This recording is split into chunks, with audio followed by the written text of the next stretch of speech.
की कड़ा मुकाबला आजमगढ़ और रामपुर में। रामपुर से बड़ी खबर उपचुनाव से जुड़ी। सबसे पहले हम आपको बता रहे हैं रामपुर का अपडेट। रामपुर उपचुनाव में एक बड़ा उलटफेर देखने को मिला है। क्या है वो बड़ा उलटफेर? रामपुर से सपा के आसिम रजा आगे चल रहे हैं। समाजवादी पार्टी रामपुर से आगे चल रही है।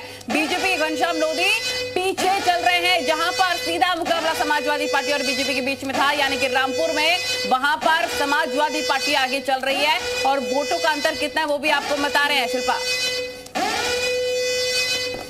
तो ये रामपुर का अपडेट हम आपको दे रहे हैं। देखिए आजमगढ़ का अपडेट हमने आपको बताया। बाजियां पलटती हुई एक बार फिर से नजर आ रही है। दोनों तरफ पहले शुरुआती रुझानों में बीजेपी आगे बढ़ती हुई चल रही थी, बीजेपी की बातचीत फूल रही थी, लेकिन अब देखिए सपा के लिए एक बार फिर से, चूंकि सपा का गढ़ है यहाँ पर, एक बार फिर से सपा बढ़त बनाती हुई नजर आ रही है। और यहाँ पर अंतर जो है वो तकरीबन 4000 वोटों से ज्यादा का अंतर बना। जब्बार हमारे रिपोर्टर तमाम जानकारी के साथ हमारे साथ जुड़ गया। जब्बार, क्या अपडेट मिल रहा है? क्योंकि रामपुर में समाजवादी पार्टी आगे चल रही है, बड़ा उलटफेर। बिल्कुल, समाजवादी पार्टी और साइकिल ने रफ्तार पकड़ ली है रामपुर में, और अब समाजवादी पार्टी के प्रत्याशी के चेहरे पर मुस्कुराहट खिली हुई। और मेरे साथ में समाजवादी पार्टी के प्रत्याशी आसिम राजा जी इस वक्त हैं। आप शुरू में तो पहले राउंड के बाद में आपकी दिलों की धड़कन तो बहुत तेज रही होगी, अब थोड़ा सुकून हुआ?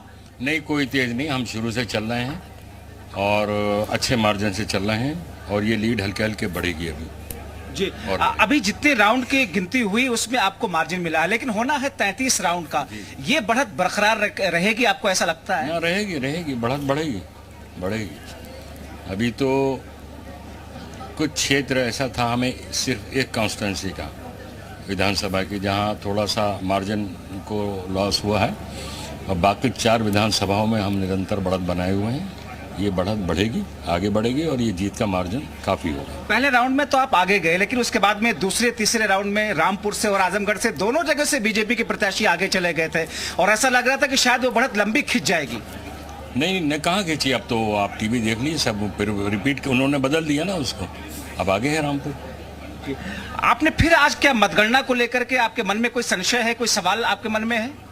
नहीं, हमने पहले भी यही गुजारिश की थी कि मतगणना निष्पक्ष तरीके से हो, चुनाव आयोग तरीके से तो हो रहा ना, संतुष्ट तो है, आयोग के दिशा निर्देश के मुताबिक हो। थोड़ा सा इसमें है कि जो हमने ही कहा था कि एक राउंड की गिनती पूरी हो जाए, उसके बाद अगले राउंड की गिनती शुरू हो, लेकिन इससे थोड़ा कंफ्यूजन पैदा हो रहा है। किसी विधानसभा में 8 राउंड गिने जा चुके हैं, किसी में 6, किसी में 4, किसी में 2। इसलिए जो सेंट्रल टेबुलेशन हो रहा है लोकसभा का पूरे क्षेत्र का, वो सुचारू रूप से नहीं चल पा रहा ना। कहीं सारे विधानसभा की काउंटिंग राउंड की एक साथ तो नहीं हो सकती ना, वो तो पॉसिबल नहीं, क्योंकि अलग अलग काउंटिंग चल रही है। क्यों नहीं हो सकती? इसका तरीका यही है, चुनाव आयोग ये कहता है कि आप 5 विधानसभाओं में पहला राउंड गिनवाते, किसी का देर लगती 10 मिनट, कोई 10 मिनट पहले खत्म हो जाए, 10 मिनट पहले खत्म हो, 10 मिनट रेस्ट होना चाहिए ना। आप संतुष्ट नहीं है? नहीं, बहुत जल्दबाजी हो रही ना, बहुत जल्दबाजी हो रही। तो आपने ये अपनी ये शिकायत किसी के सामने रखी है? अधिकारी ऑब्जर्वर से कहा है, भाई शिकायत सुन सकते हैं हमारी, ऑब्जर्वर से कहा है। तो इससे क्या किसी किस्म का कोई नुकसान है, कोई खतरा आपको लग रहा है कि अगर जिस तरीके से हो रही काउंटिंग ऐसे होगी तो आपको खतरा होगा, नुकसान होगा?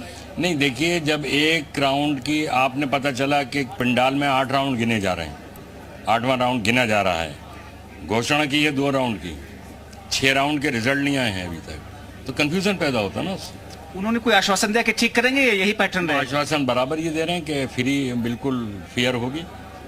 अब हम विश्वास ही कर सकते हैं इस पर। आगे जो काउंटिंग होगी उसमें किस किस्म की बढ़त देखते हैं? या आपको लगता है कि बीच में कुछ इलाकों में जाकर के ये जो लड़ाई है वो बराबर की भी हो सकती है, फिर आप आगे निकल सकते हैं, ऐसा लगता है? नहीं, हम अभी आगे हैं। 4 कॉन्स्टिट्यूंसीज में हमारी बढ़त बनी हुई है। एक कॉन्स्टिट्यूंसी में फाइट हो रही है, वहाँ से कभी मार्जिन थोड़ा हमारा कम हो जाता है, लेकिन अब वो क्षेत्र भी निकल जाएगा, कुल मिला के हमारी बढ़त बढ़ेगी। चलिए, हमसे बात करने के लिए शुक्रिया। तो ये समाजवादी पार्टी के प्रत्याशी आसिम राजा जी थे, जो ये 2 बातें कह रहे हैं। एक तो जीत को लेकर के, बढ़त को लेकर के वो खुशी जाहिर कर रहे हैं, जीत को लेकर के आश्वस्त दिखाई दे रहे हैं, मगर वो ये कह रहे हैं कि जो काउंटिंग का जो पैटर्न है, इस पैटर्न में बदलाव होना चाहिए, क्योंकि कहीं पर यानी कि जब बाहर ये आजमगढ़ में भी और रामपुर में एक ही तरह की चीजें नजर आ रही है। समाजवादी पार्टी भले ही आगे चल रही हो, लेकिन संतुष्ट नजर नहीं आ रही है काउंटिंग से।